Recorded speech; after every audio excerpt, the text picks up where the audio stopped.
히브리서 4장 말씀 묵상하겠습니다. 히브리서 4장 14절에서 5장 10절까지입니다. 히브리서 4장 14절 5장 10절까지 4장 14절부터 읽겠습니다. 그러므로 우리에게 큰 대제사장이 계시니 승천하시니 곧 하나님의 아들 예수시라. 우리가 믿는 도리를 굳게 잡을지어다. 우리에게 있는 대제사장은 우리의 연약함을 동정하지 못하실 리가 아니요 모든 일에 우리와 똑같이 시험을 받으신 이로되 죄는 없으시는 신이라. 그러므로 우리는 공의하심을 받고 때를 따라 돕는 은혜를 얻기 위하여 은혜의 보좌 앞에 담대히 나아갈 것이니라.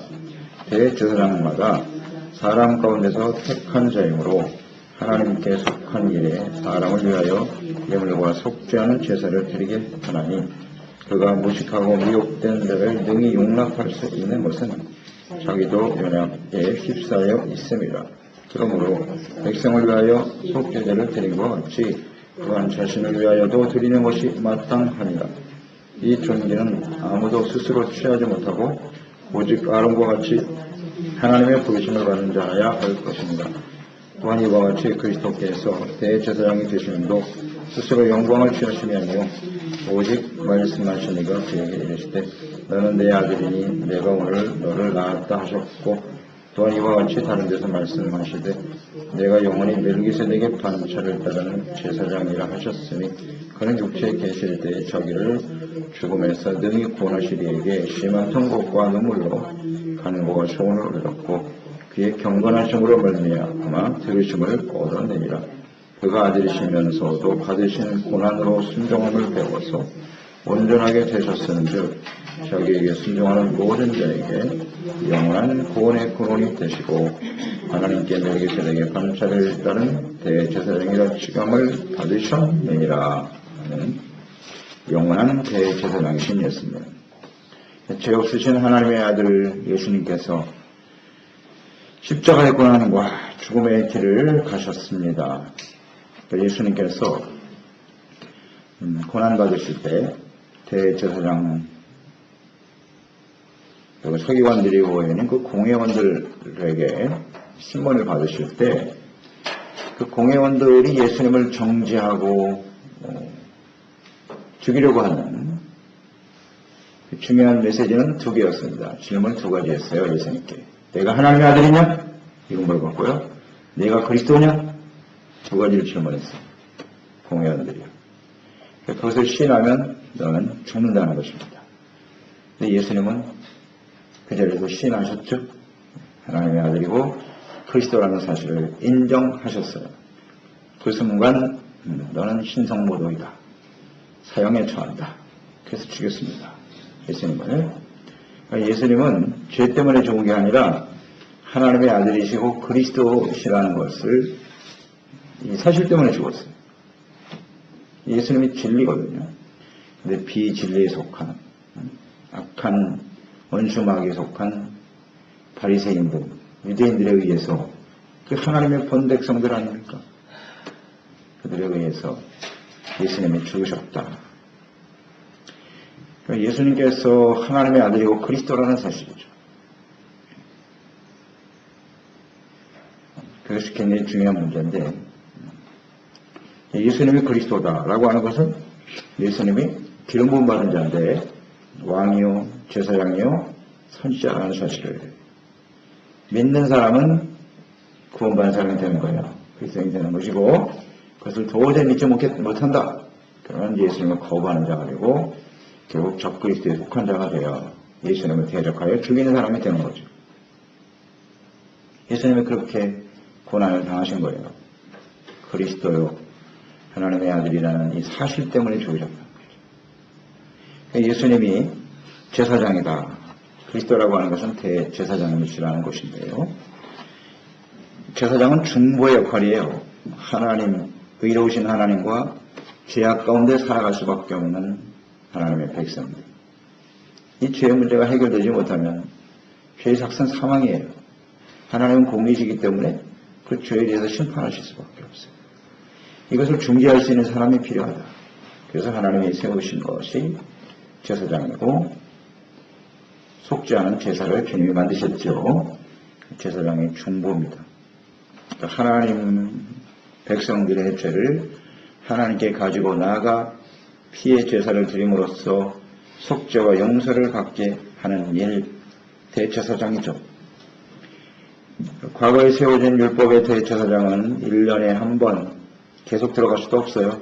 1년에 딱 한 번 지성소에 들어가서 피의 제사를 드림으로써 백성들의 죄를 사함받을 수 있었던 것이죠.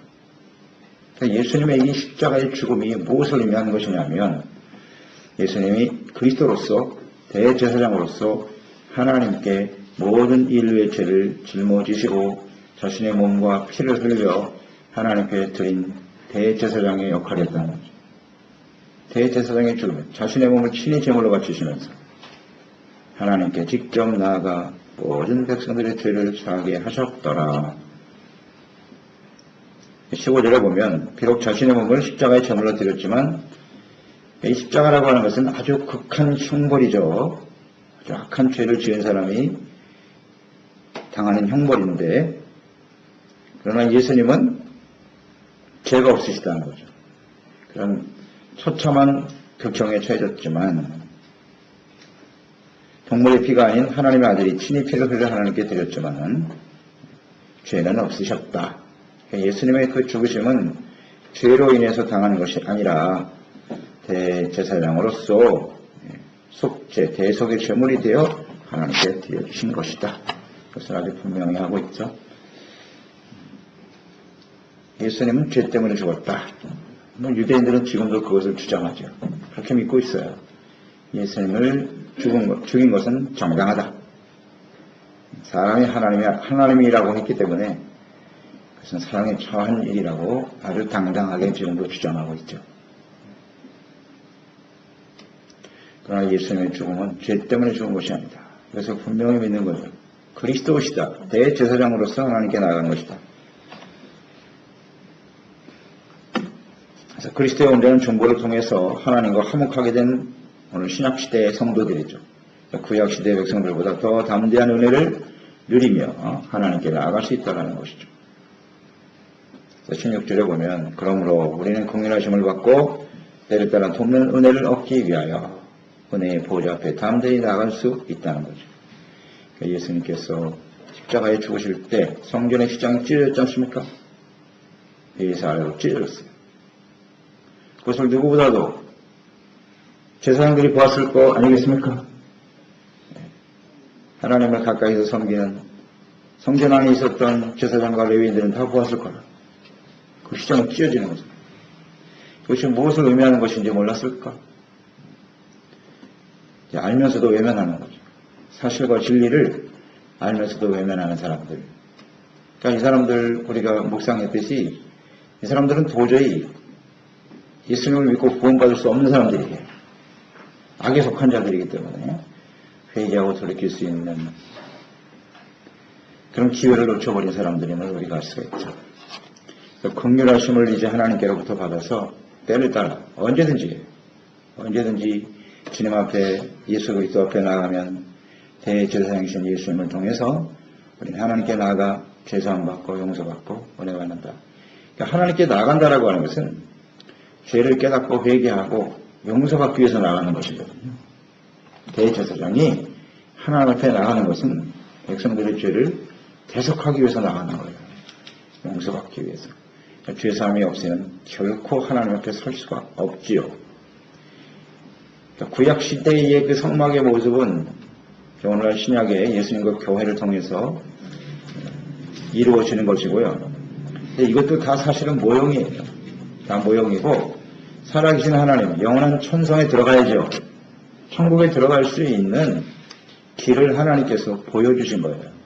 성막도 모형이고 예수님을 통해서 실제로 이루어졌지만 그것도 아직 완전하지 않죠.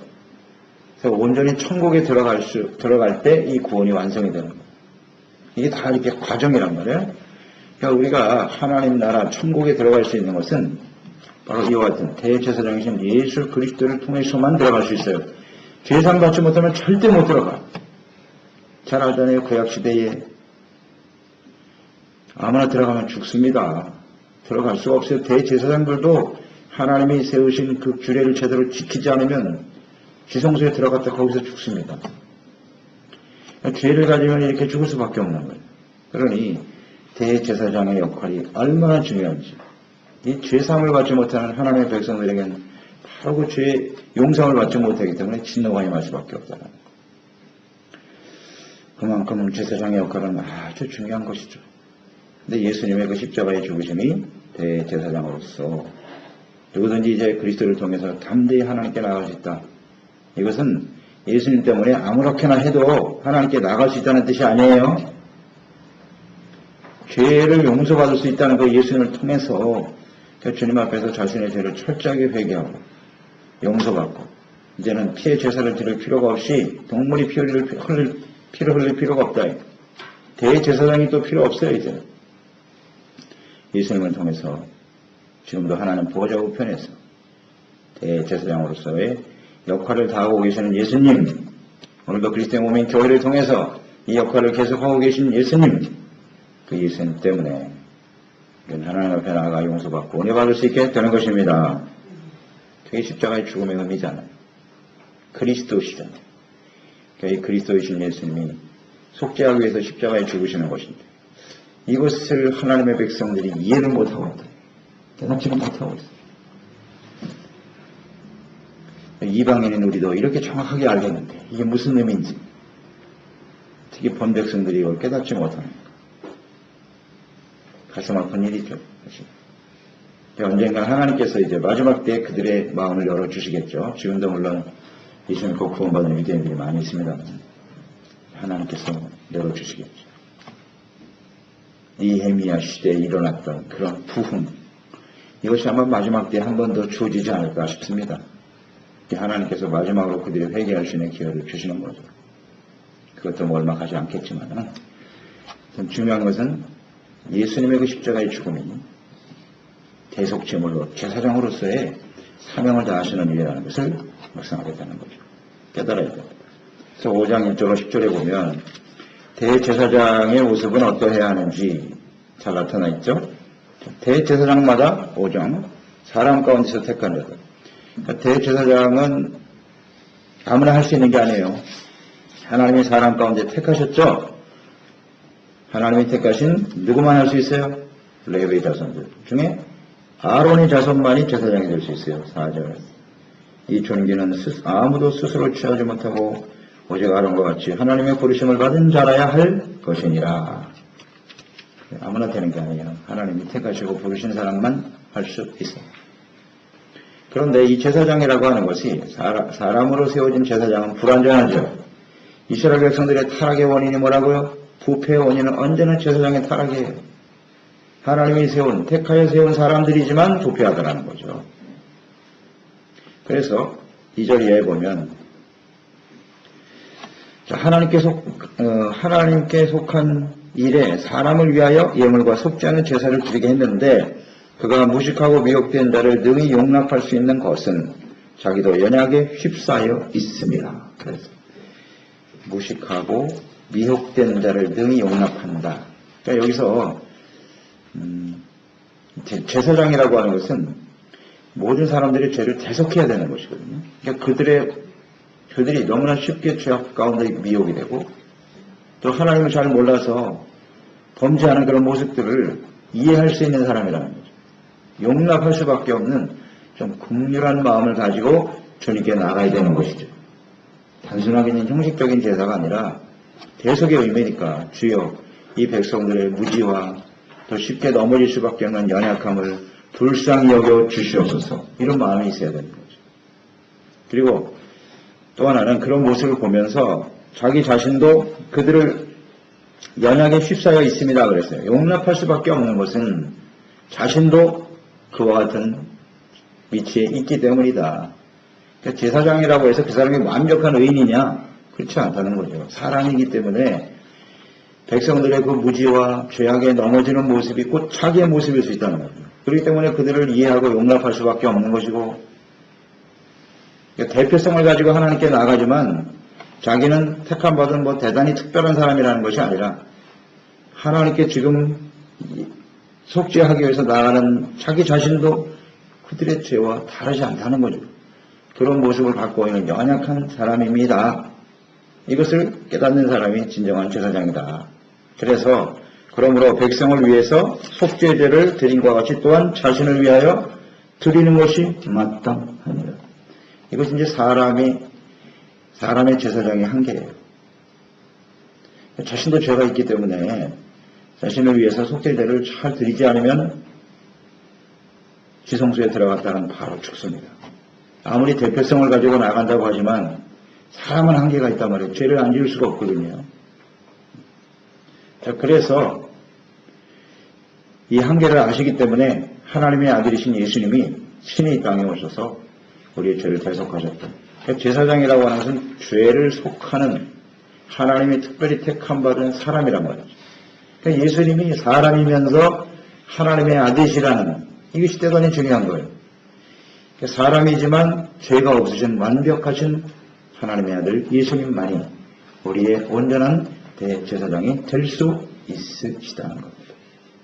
그 자질을 제사장으로서의 어떤 자격을 완벽하게 갖추신 분이 바로 예수님입니다. 그런데 이것은 스스로 만들어낸 것이 아니라는 거죠. 스스로 취하는 것이 아니라 5절 또한 이와 같이 그리스도께서 대제사장 되심도 스스로 영광을 취하심이 아니요. 스스로 대제사장이라고 그렇게 강조하신 게 아니라 오직 말씀하시니까 그에게 이르시되 시편 2편 7절 말씀 인용했네요. 너는 내 아들이니 내가 오늘 너를 낳았도 내가 영원히 멜기세덱의 관철에 따르는 제사장이다. 이렇게 증거를 하셨어요. 예수님이 하나님의 아들이라는 사실을 증거하셨잖아요. 이것을 온전히 믿지 못하면 예수님의 그 대제사장이라는 이 중요한 사실을 받아들일 수가 없는 거죠. 하나님이 직접 낳으신 하나님의 아들이시고 멜기세덱은 아주 중요한 제사장의 의미를 보였죠. 제사장이 세워진 것이 율법인데 율법을 세울 때부터 제사장이 세워졌잖아요. 그런데 멜기세덱은 언제예요? 율법 이전이죠. 아브라함서부터. 아브라함이 롯을 구하고 돌아올 때 살렘 왕이었죠. 높은 지극히 높으신 하나님의 제사장이다 이렇게 나타나잖아요. 살렘 왕으로 나타나죠. 왕으로 제사장으로 나타나셨어요. 그 멜기세덱이요. 그 다음에 기록을 찾을 수가 없어요. 그 멜기세덱이 아브라함에게 나올 때 무엇을 가지고 나왔다고요? 떡과 포도주를 가지고 나왔잖아요. 그래서 축복이 됐죠. 이게 다 상징적인 의미가 있는 거죠. 그러니까 그리스도를 예표하는 왕같은 제사장이다. 현재 아브라함이 하나님께 부름을 받았는데요. 아브라함이 믿음의 조상이긴 하지만 불완전하죠. 불완전한 사람들을 온전한 믿음과 의의 삶으로 세우기 위해서 제사장이 필요했다는 거죠. 제사장이. 그래서 예수님은 그 멜기세덱의 반차를 줬죠. 율법에 세운 아론의 자손, 그보다 더 훨씬 이전에 계신 분이다. 라는 것을 말씀하고 있는 거죠. 제사장이로되 죄가 있으면 안 되는 거예요. 죄가 있으면 먼저는 제사장으로 하나님께 나아갈 수가 없다라는 거. 그래서 생각하셨고, 그다음 10절에도 보면 육체에 계실 때 하나님의 아들이지만 육체에 계실 때 등이 구원하실 이에게 시정한 통곡과 눈물로 간구와 소원을 올렸다. 육체를 가지고 계실 때 자신의 연약함의 한계를 아시고 늘 주님께 기도하고 간구하셨다는 거죠. 그 겟세마네에서 할 수만 있으면 이 잔을 좀 옮겨주셨으면 좋겠지만 그러나 아버지의 원대로 되어지기를 원합니다. 육체의 한계를 가지고 계셨던 예수님. 그래서 하나님께 간곡하게 기도하고 간구할 수밖에 없으셨던 예수님. 그가 아들이시면서도 받으신 고난으로 순종을 배웠다. 하나님의 아들이시지만 십자가의 그 고난을 당하신 것은 하나님께 순종하는 것이었다. 고난과 순종, 그 결과로 인해서 온전하게 되셨다라는 거죠. 온전케 되셨다. 온전한 대제사장으로서 하나님의 아들이여 그리스도로 세워지셨다는 거죠. 그러니까 고난과 순종이 온전케 되는 과정이었고요. 그 결과 모든 자에게 영원한 구원의 근원이 되셨다. 모든 사람들의 구원에, 영원한 구원의 근원이 되셨다. 그것이 예수님의 고난의 의미죠.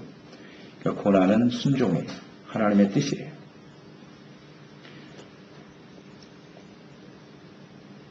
이것이 왜 중요하냐면 오늘 예수 그리스도로 말미암아 대제사장이신 예수님을 통해서만 죄사함 받고 용서받을 수 있다는 거예요. 제사장이 없으면 이스라엘 백성들은 하나님께 속죄받을 수 있는 방법이 없어요. 그러니까 유일하신 대제사장이신 주님을 통해서만 우리는 용서받을 수 있다. 구원받을 수 있다라는 거죠. 그 길을 제시해 놓으신 거예요. 그러니까 유대인들이 예수님을 하나님의 아들로 그리스도로 인정하지 않는다면 그들은 용서받을 수 있는 길이 없어요. 지금도 동물의 피를 흘려야 될 거 아니겠어요? 계속해서 피를 흘리고 속죄의 제사를 계속 드려야 되겠죠. 대제사장들이 나아가서 그러나 그 제사는 하나님이 받으실 수가 없나이다. 이 말씀처럼 자신들이 이미 하나님 앞에 죄를 지을 수밖에 없잖아요. 연약한 존재이기 때문에 하나님 앞에 완전하게 용서받을 수 있는 길은 없다는 거죠. 그래서 대제사장이신 예수님이 매우 중요한 거죠. 이게 아주 분명한 진리인데 이것을 깨닫지 못하니까 심히 안타까운 일입니다. 그래서 이제 하나님 앞에 구원의 길이 열리는데 중요한 것은 예수님의 이러한 대제사장으로서 그 역할과 사명을 다하시고 그 고난으로 순종함으로써 구원의 길, 영원한 구원의 길을 열어놓으셨다는 것은 우리도 예수 그리스도와 함께 그 길을 가야 한다는 거죠. 우리는 이것을 묵상을 해야 되는 거죠. 예수님이 행하셨던 그 모든 삶을 그대로 본받고 따르는 사람들이 바로 그리스도인이기 때문에 예수님의 그 십자가의 죽으심의 의미를 우리가 잘 묵상하고 이해하고 깨달은 다음에는 우리도 주님을 따라가야죠. 그래서 베드로전서 2장 9절 이하에도 너희는 왕같은 제사장이라. 우리가 바로 제사장이에요. 교회와 그리스도인들이 예수님과 같은 이러한 모습으로 주님 앞에 서지 않으면 이 땅의 모든 사람들은 하나님의 구원에 이를 수 없습니다. 그러니까 고난을 통해서 순종을 배우셨다고 그러죠. 그래서 우리가 예수님과 함께 그 십자가의 고난의 길을 갈 수 있어야 하는 거죠. 갈 때 우리가 온전해지는 거죠. 예수님도 그러셨듯이 고난을 배워 온전하게 되셨어요. 그 대제사장으로서 역할을 온전히 이루셨다라는 거죠. 그러니까 이 부분에 대해서 우리가 오늘날 우리 그리스도인으로 살아가면서 많이 놓치고 있단 말이에요. 이것이 오늘 이 십자가의 고난을 당하신 예수 그리스도를 묵상하는 아주 중요한 핵심이 되어야 하지 않을까요? 오늘 많은 교회가 고난 주간을 지나겠죠. 예수님의 그 십자가를 생각하겠죠. 그 십자가를 통해서 주님이 정말 우리에게 원하시는 일이 뭔가 이걸 생각해야 되잖아요. 죄상을 받는다고 하는 것이 무엇을 의미하는 것인지 깊이 묵상할 필요가 있어요. 오늘날 교회와 그리스도인들이 대제사장이라는 사실을 망각하면요. 세상에는 소망이 없는 거예요. 교회가 예수님의 십자가의 고난 때문에 사실 죄사함 받고 은혜 받은 건 사실이죠. 구원의 근원이 되었는데 그것을 하나의 잘못된 인간적인 자신의 욕망과 자신의 어떤 욕심을 충족시키는 그런 쪽으로 자꾸 흘러간단 말이에요. 이게 참 아쉬운 거죠. 물론 그런 부분도 있어요. 우리가 하나님 앞에 가난하고 힘들고 고통스럽고 어렵게 살아가는 것은 죄의 원인이라는 건 분명하죠. 그 문제가 해결됐기 때문에 우리가 세상에서 잘 살아야 되고 건강하게 살아야 되고 맞습니다. 그것은 하나의 일부지 그게 전부가 아니란 말이에요. 그런데 그게 마치 예수님의 십자가의 죽음이 나를 좀 더 이전보다 잘 살게 만들고 건강한 모습으로 오래 살게 하는 전부인 것처럼 생각한다고. 대단히 잘못된 생각이죠. 가장 근본적인 것은 우리가 죄사함 받고 구원받았듯이 우리도 그 예수님과 함께 고난을 받음으로써 이 땅의 모든 사람들이 나와 같이 생명과 구원을 얻는 거죠.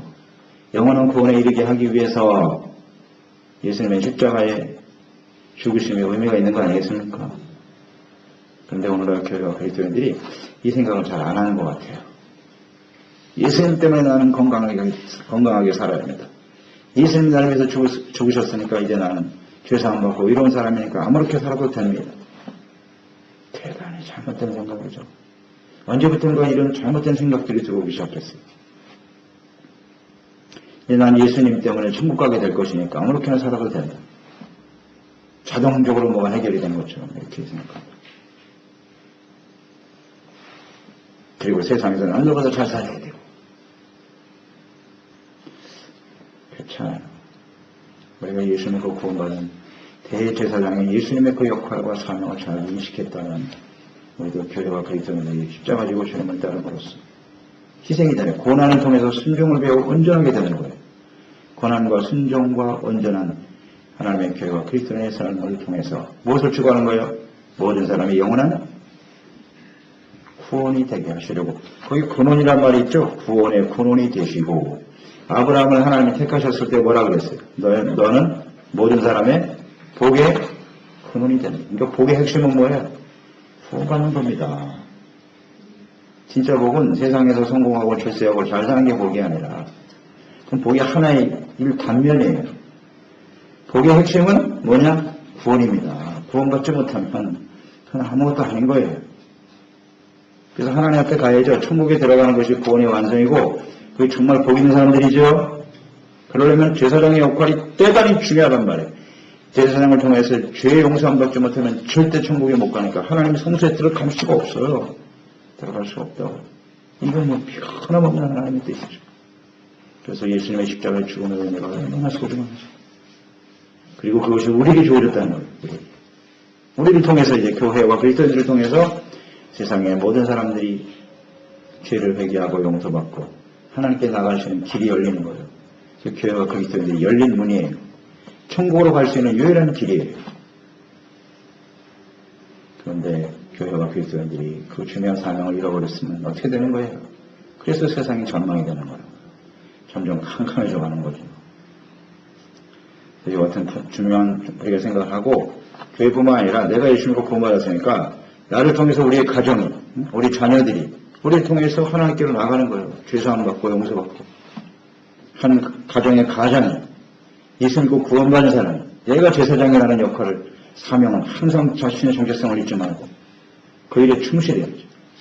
그래야 용서받고 은혜받고 또 우리와 만나는 모든 사람들이 나를 통해서 생명과 구원을 얻게 된다는 사실. 그래서 우리는 깊이 생각해야 할 것입니다. 대제사장이라는 그 주님, 지금도 하나님 보좌 우편에서 우리를 대신하고 계시죠. 우리를 위해서 계속 기도하시고 우리가 죄를 회개하는 예수님이 하나님께 나아가서 용서받게 하시는 거예요. 이 역할을 지금도 하고 계시죠. 교회를 통해서 우리를 통해서 세상을 구원하기를 원하시는 주님의 뜻을 깨닫고 따르는 저희들이 되었으면 좋겠습니다. 기도하겠습니다. 하나님 아버지, 오늘도 주의 말씀을 듣습니다. 예수님의 십자가의 죽으심은 대제사장으로서 예수님은 하나님의 아들이셨지만 사람의 몸을 갖고 오셨어요. 하나님의 아들이세요. 하나님이 택하신 분이세요. 예수님은 자신이 해야 할 일이 무엇인가를 정확하게 알고 계셨어요. 인류의 모든 죄를 짊어지시고 십자가의 제물이 되어주심으로써 대제사장으로 이제 하나님 앞에 나아간 것입니다. 그래서 모든 사람들의 죄를 단번에 속죄하시고 누구든지 예수님 앞에서 죄를 깨닫고 회개하고 용서함 받을 수 있다는 이런 생명과 구원의 길을 열어놓으신 것을 감사드립니다. 사람의 제사장들은 다시 부패하고 타락할 수밖에 없지만 예수님은 죄가 없으신 하나님의 아들이시기 때문에 완벽하게 우리의 죄를 대속할 수 있게 해주신 것을 감사드립니다. 이 대제사장이신 예수님이 없다면 이 세상에 그 어느 누구도 하나님께 나갈 수가 없어요. 용서받지 못합니다. 죄산 받을 수 있는 길이 없습니다. 그 예수님이 오늘날 예수 믿고 구원받은 저희들을 왕같은 제사장이라고 말씀하십니다.